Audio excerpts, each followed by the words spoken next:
জয় শ্রীবিষ্ণু। আমরা সনাতন ধর্মাবলম্বীরা বৎসরব্যাপী বিভিন্ন ব্রত বা তিথি পালন করে থাকি।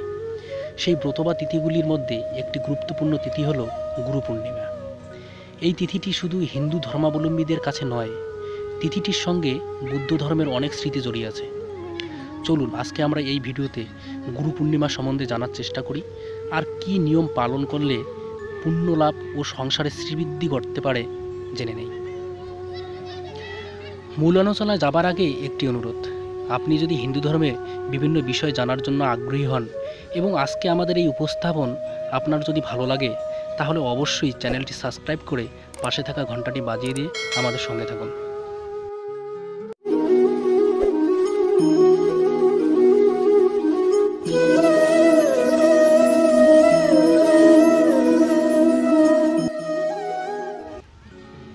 বৈদিক যুগ থেকেই গুরু পূর্ণিমা পালন করার রীতি শুরু হয়েছে। আষাঢ় মাসের পূর্ণিমা তিথিতে গুরু পূর্ণিমা পালন করা হয়ে থাকে। এই দিনটি হিন্দু ও বৌদ্ধ ধর্মাবলম্বীরা মহা সমারোহে পালন করে। গুরু পূর্ণিমাকে ব্যাস পূর্ণিমাও বলা হয়ে থাকে, কারণ এই দিনেই মাতা সত্যবতীর কোল আলো করে জন্ম নিয়েছিল কৃষ্ণ দ্বৈপায়ন ব্যাসদেব। ভগবান বুদ্ধ বুদ্ধিজ্ঞান লাভের পরে আষাঢ় মাসের পূর্ণিমা তিথিতে কাশীর নিকট ঋষিপত্তন, বর্তমান সারনাথ, তার 5 শিষ্য বপ্প, ভদ্রিয়, অশ্বজিৎ, মহানাম ও কৌডিন্যকে প্রথম উপদেশ দেন। আবার হিন্দু পুরাণে আছে শিবের মাহাত্ম্য। মহাদেব হলেন আদিগুরু। তার প্রথম শিষ্য হলেন সপ্তঋষি 7 জন ঋষি: অত্রি, বশিষ্ঠ, পুলহ, অঙ্গিরা, পুলস্ত, মরিচি এবং ক্রতু। এই 7 ঋষিকে মহাদেব উপদেশ দিয়েছিলেন এই গুরু পূর্ণিমার দিনেই। গুরু শব্দটি গু এবং রু এই দুটি সংস্কৃত শব্দ দ্বারা গঠিত। গু শব্দের অর্থ অন্ধকার, অজ্ঞতা, এবং রু শব্দের অর্থ যা অন্ধকারকে দূরভীত করে।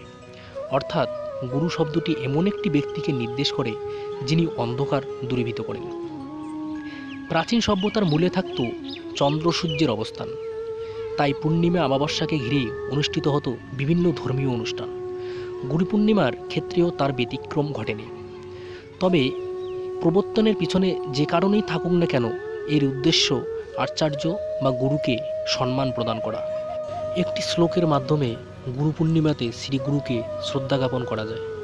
গুরুর ব্রহ্মা গুরুর বিষ্ণু গুরুর দেব মহেশ্বর গুরু রেব পরম ব্রহ্ম তস্मै শ্রী গুরুবে নমঃ। অর্থাৎ জীবনে গুরুই হলেন ব্রহ্মা বিষ্ণু মহেশ্বর। এই 3 দেবতাই আমাদের সৃষ্টি, স্থিতি, লয়ের জ্ঞান বা পরম ব্রহ্মজ্ঞান দান করেন। সেই গুরুর উদ্দেশ্যে প্রণাম জানাই। গুরু পূর্ণিমার দিনে সহজ কিছু নিয়ম পালন করলে জীবনে সুখ, শান্তি, সমৃদ্ধিতে ভরে উঠবে। এই দিন বাড়ির প্রধান দরজায় মা লক্ষ্মীর পদচিহ্ন আঁকতে হয়, এবং বাড়িতে যদি মা লক্ষ্মীর পদযুগল থাকে তাহলে উত্তর দিকে রেখে তার সামনে একটি ঘিয়ের প্রদীপ জ্বালাতে হয়।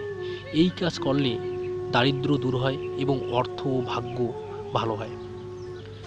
গুরু পূর্ণিমার দিন মা লক্ষ্মীর কাছে নারকেলের তৈরি জিনিস যেমন নাড়ু বা লাড্ডু ইত্যাদি অর্পণ করতে হয়। এতে মা লক্ষ্মী খুবই প্রসন্ন হন। নারকেল মা লক্ষ্মীর খুবই প্রিয়, তাই নারকেলকে লক্ষ্মী দেবীর প্রতীক হিসাবে গণ্য করা হয়। তাই গুরু পূর্ণিমার দিন নারকেল দিয়ে অবশ্যই লক্ষ্মী দেবীর পুজো করুন। চন্দ্রদেবকে প্রকাশ্যে দেবতা মনে করতেন আর্যরা, তাই এই দিনে চন্দ্রদেবের উপাসনা করলে চন্দ্রের দোষ থেকে মুক্তি পাওয়া যায়।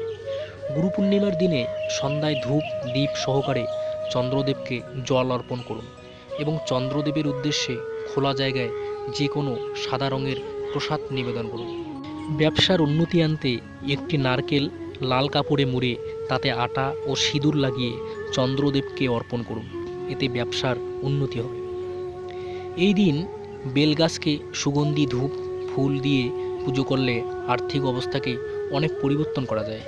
এই পুজো পুরোহিত দিয়ে করতে হবে।